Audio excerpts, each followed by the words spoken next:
Oke, assalamualaikum warahmatullahi wabarakatuh. Ya, ini materi selanjutnya yaitu kita belajar tentang trigonometri ya. Trigonometri yang pertama kita akan belajar satuan. Satuan di sini dimaksudkan untuk apa ya? Merubah satuan ya. Satuan yang biasanya muncul di trigonometri adalah yang pertama lah satu putaran 360 derajat dalam bentuk derajat sama 2 pi ya, 2 pi radian seperti itu. Ya, biasanya untuk awal-awal itu kita disuruh mengkonversinya ya. Disuruh mengkonversi itu maksudnya merubah kalau satu putaran itu berapa derajat kayak gitu-gitu ya. Contoh seperti ini, misalkan saya punya seperempat putaran. Nah, putaran. Nah, ini kalau ingin dirubah ke dalam satuan derajat bagaimana? Ya tinggal gini, seperempat. Ingat bahwa satu putaran sama dengan 360 derajat. Itu aja langsung. Tinggal 360 bagi 4 jadi 90 derajat. Jadi seperempat putaran sama dengan 90 derajat. Itu cara merubahnya. Terus misalkan saya punya lagi sepertiga. Nah, ini ya. Pi radian gitu ya, pi rad.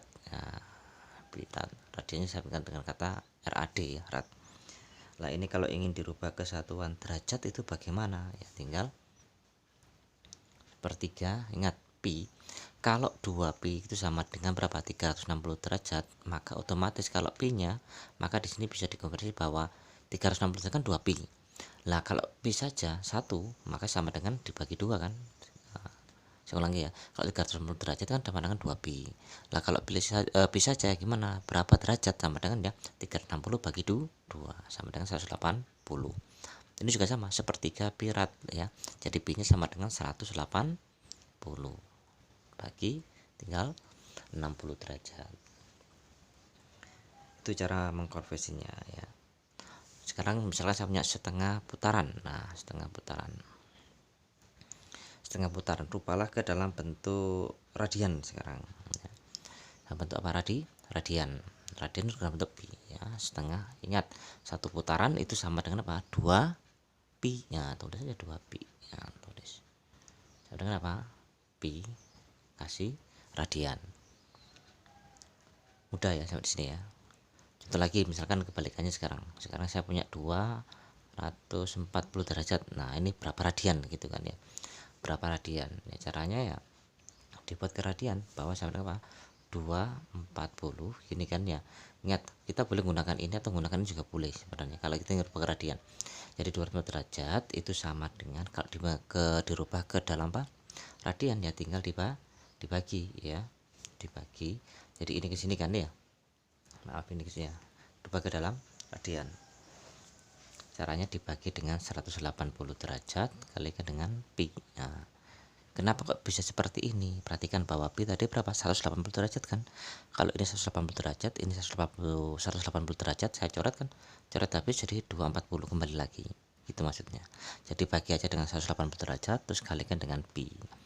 Oke, tinggal selesaikan, nolnya saya coret, tinggal 24 per 18 pi. Oke, tinggal disetarakan lagi. Terserah mau dibagi berapa ini. Bagi 6 ya. Kalau saya bagi 6 tinggal 4. Bagi 6 tinggal berapa? 3. Seperti itu caranya. Itulah cara-cara untuk merubah satuan. Ya. Tapi nanti yang umumnya biasanya digunakan itu satuannya lah derajat atau radian. Ya, seumumnya. Kalau putaran tidak, ya. Maksudnya putaran itu bagaimana sih Pak? Logikanya kayak gini. Nah, kayak gini. Satu putaran, nah ini namanya satu putaran 360 derajat. Nah, kalau radian apa? Radian 180. Jadi kalau setengahnya saja sih namanya radian pi ya. Seperti itu cara berpikirnya ya. Jika sudah, kita masuk ke yang B, yaitu yang mulai masuk ke trigonometri ya. Yang B adalah perbandingan trigonometri pada segitiga siku-siku. Nah, ini ilmu trigononya baru muncul di sini ya. Saya berikan teorinya dulu. Nah, teorinya seperti ini. Jika saya punya itu segitiga siku-siku. Nah, segitiga siku-siku ya. Di sini saya punya segitiga siku-siku, dan misalkan di sini adalah dikasih, nah boleh. Misalkan ini A, B dan C ya. Dan sudutnya di sini adalah alfa di sini ya, alfa. Pada segitiga siku-siku ya enggak, pasti akan bisa berlaku perbandingan sisi-sisinya. Nah, perbandingan sisinya ini bisa dimasukkan rumusnya Pitagoras. Pitagoras itu dari sin. Kalau saya cari sin alfa, sin itu apa? Depan, ini sisi depan ya. depan, ini miring, miring, ini apa, samping, gitu ya.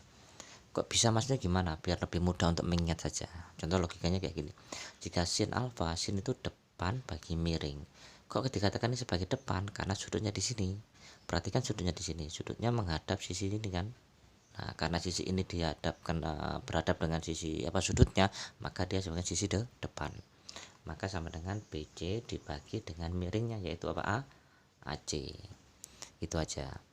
Jadi sin alfa sama dengan BC dibagi dengan AC, itu namanya sin alfa. Karena alfanya di sini. Kalau nanti nggak hafal-hafal ya pakai sini. Depan dibagi dengan miring. Seperti itu. Itu untuk mengingat saja. Ini hanya untuk mengingat saja. Kalau saya punya cos alfa sama dengan, kalau cos alfa itu sama dengan samping bagi miring, yaitu AB dibanding dengan AC. Untuk mengingatnya samping bagi apa, miring, gitu aja. Terus untuk tan ya, tan alfa itu sama dengan depan, yaitu apa, BC dibagi dengan sampingnya, yaitu AB. Jadi ini depan bagi samping, gitu aja.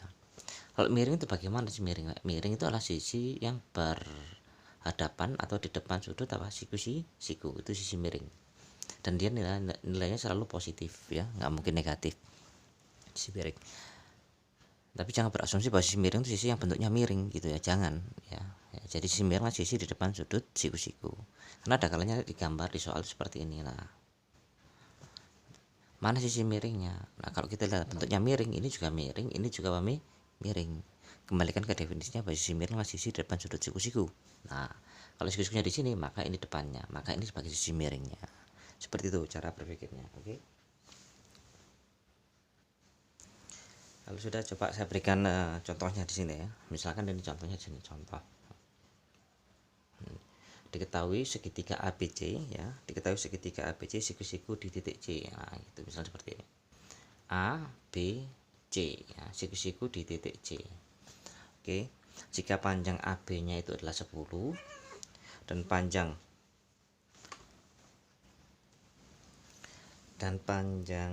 BC-nya adalah 8. Nah, maka tentukan nilai dari sin A ya, nyatanya kan ya, yang ditanyakan adalah sin A cos A sama nilai dari tan A. Sin cos tangan ya, sin A cos A sama tan A. Nah, cara menyelesaikannya maka seperti ini tadi. Kita lihat dulu apa panjang sisinya. Ini ada 10, ada 8, tapi ini belum ada ya. Ini belum ada. Gimana caranya? Kita gunakan Pitagoras caranya. Dan Pitagoras bilang apa? Sisi miring kuadrat itu sama dengan jumlah sisi miringnya itu AC kuadrat ditambah dengan apa? CB kuadrat. AC kuadrat tambah dengan CB kuadrat ya. Masukkan AB-nya berapa? 10 kuadrat. AC-nya itu yang akan kita cari dulu. Terus BC-nya 8 kuadrat. 10 kuadrat sama dengan 100. Nah, AC kuadrat ditambah dengan 64 ya. 64 dari 8 pangkat 2. Maka jelas AC kuadratnya sama dengan 100 kurangi 64, yaitu berapa? 36. Jika AC kuadrat 36, maka secara otomatis AC-nya berapa? AC-nya lah akar 36, yaitu berapa? 6. Maka ini ketemu berapa banyaknya? 6. Jika sudah, tinggal kita cari apa? Nilai sin A, cos A, tan A. Nah, A sin sebagai sudutnya. Maka sin A, nah ingat, sin apa? Depan dibagi dengan miring ya. Karena sudutnya di sini ya. Depan dibagi apa? Miring, yaitu 8 dibagi 10. Terus cos itu apa? Samping dibagi miring, sampingnya yaitu 6, miringnya 10 ya, 6 per 10. Terus kalau ditanyakan tan itu apa? Depan bagi samping, jadi depan yaitu 8 bagi samping yaitu 6, jadi 8 per 6. Selesai sampai di sini. Itulah perbandingan apa ya, trigonometri pada segitiga siku-siku. Ini yang paling dasar ya. Karena perbandingan trigonometri itu suatu bab baru di kelas itu ya, di kelas tingkat SMK atau SMA. Di SMP belum ada ya, jadi rada susah-susah dikit ya, karena perluasannya sangat luas ya. Kalau tingkat SMK masih sedikit ya trigonometri, kalau di tingkat SMA diperluas lagi, diperdalam. Tapi di tingkat SMK sendiri ini masih panjang trigonometrinya, sampai dengan bisa 4 kali pertemuan ya, karena sangat panjang, sesuatu yang baru, jadi mohon diingat-ingat aja. Oke, setelah itu habis ini akan saya lanjutkan untuk yang C, yaitu sudut-sudut istimewa. Oke, ini contoh soal selanjutnya yang ketiga ya. Nah, pada segitiga siku-siku diketahui sin A sama dengan X, maka nilai dari tan A adalah, nah seperti ini. Pada segitiga siku-siku, jadi kalimatnya pada segitiga siku-siku, jadi kita gambar aja sembarang segitiga siku-siku ya. Seperti ini. Terus diketahui bahwa sin A sama dengan X. Loh, A-nya yang mana, Pak? A-nya kan sudut di sini. Anggap ini A di sini. Ya. Oke, kita tahu bahwa sin kalau sudutnya di sini ya, maka ini sebagai depan ya. Ini sebagai miring, ini sebagai samping ya. Sin A sama dengan X. Nah, perhatikan sin A sama dengan X. X itu kan boleh saya tulis X per 1. Betul apa tidak? Itu cara berpikirnya kayak gitu. Bahwa sin A sama dengan X, maka X-nya boleh tulis dengan X per 1. Jadi saya tulis sin A sama dengan X per 1. Lah kita tahu bahwa sin itu apa? Depan bagi miring, maka X itu dianggap depan dan 1 dianggap sebagai miringnya, maka ini sebagai X, ini sebagai berbahasa 1. Kalau sudah, oke, baru kita gunakan apa? Pitagoras. Dibuat apa Pitagoras? Untuk mencari panjang sisi yang di sini. Oke, penyisinya berapa ini, Pak? Nah, kita cari pakai Pitagoras. Ini misalkan P gitu aja panjangnya, kan kita nggak tahu, kita cari. Maka kalau kita pakai Pitagoras gimana? Pitagoras berbilang apa? Sisi miring kuadrat sama dengan jumlah sisi penyikunya dikuadratkan. Jadi P kuadrat ditambah X kuadrat. Karena kita cari P, maka X kuadratnya kita pindah ke kiri. Jadi 1 kuadrat bahasa 1. X kuadrat min X kuadrat, ini P kuadrat. Maka untuk mencari P nya tinggal di A, akar 1 min X kuadrat sama dengan apa? P. Ketemu bahwa P nya apa? Akar 1 min X kuadrat. Karena yang ditanyakan tan, nah tan A, tan itu apa? Depan bagi apa? Samping. Depannya X, sampingnya itu apa? P. Nah, kita masukkan bahwa P itu sama dengan akar 1 min X kuadrat. Tulis akar 1 min X kuadrat. Inilah nilai dari apa? Tan A ya, garis ini ya, ketemu tan A. Bisa dipahami ya sampai di sini ya. Jadi itu adalah, jadi ini nggak ada angkanya ya, nggak ada angkanya ya, penerapannya kayak gitu.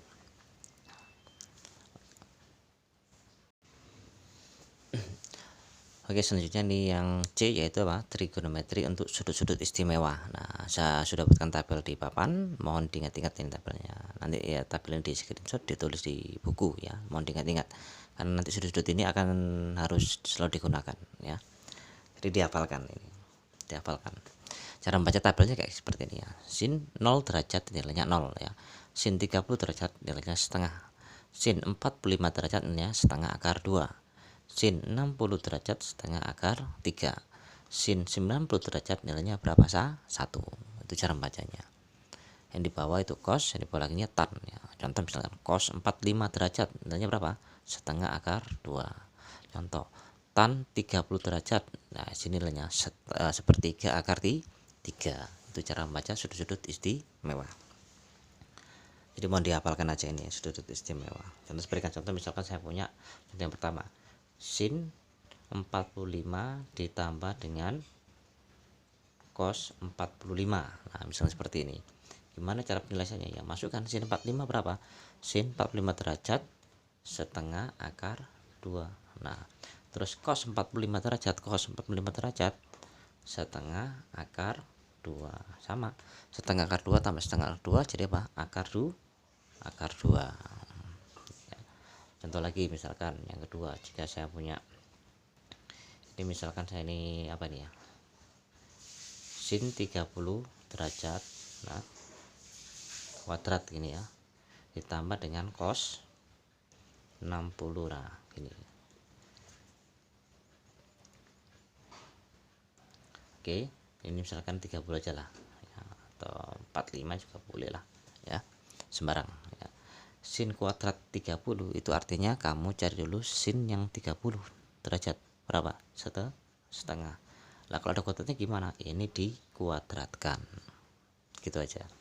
Ditambah cos 45, cos 45 berapa, setengah akar 2. Ada kuadratnya Pak ya, dikuadratkan.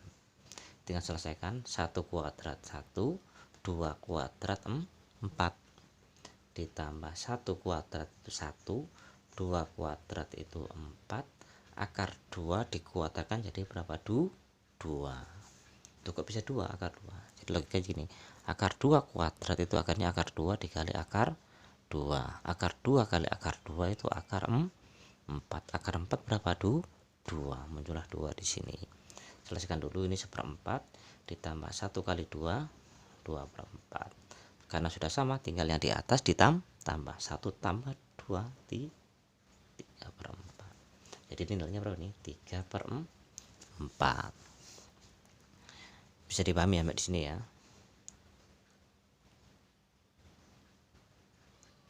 Oke, contoh lagi misalkan yang ketiga, ini cara membaca tabelnya.